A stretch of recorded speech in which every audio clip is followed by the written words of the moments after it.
सुंदर भाव में अर्जी लगाओ तेरे कह तेरे के जीजा जी। भाई सावन के महीना, सावन तो बीत गया है, बाकी अभी जो है चल रहा है उसमें अर्जी लगा रहे और कह रहे हैं क्या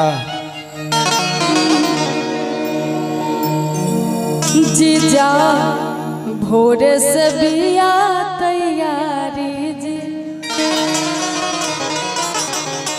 दीदी भोरे से बिया तैयारी जी,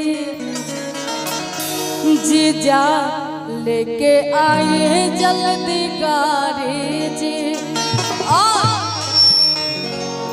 जाए के बाते घर नतबतिया भूलई हा,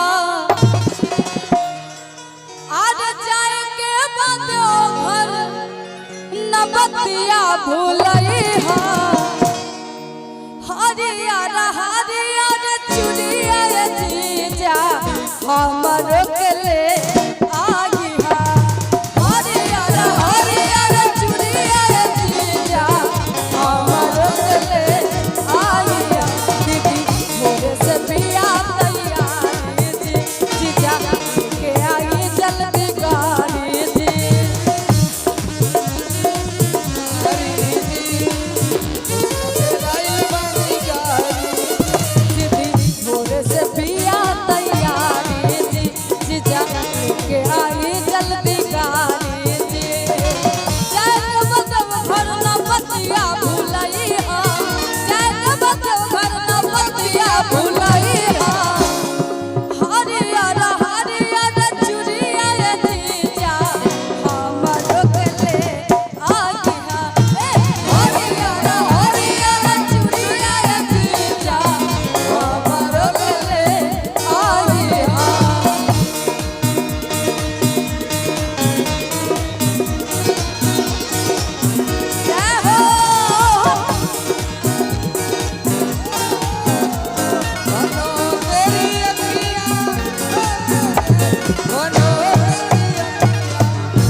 जीजा जैसे बताओ तेरी कहत तरीका कैसे हो भर सावन पे देहल निशाने,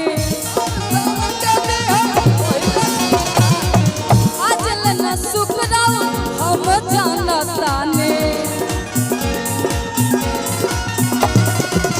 भर सावन पे देहल निशाने, आज न सुखराव हम जानताने, चुरा के जान दीदी से बताई हा, चुरा के जान दीदी से बताई हा, आरती हा चुरा के जाने दीदी से बताई हा। क्या बात है? हरियर हरियर चुड़िया जीजा हमर गले आई हा, हरियर हरियर चुड़िया जीजा हमर गले आई हा, दीदी भोरे से बिया तैयारी जी, जीजा लेके आई जल्दी गाड़ी जी।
अब हम चलेंगे मैया रानी के दरबार में, बाबा के दरबार में, थोड़ा झूमने वाला भजन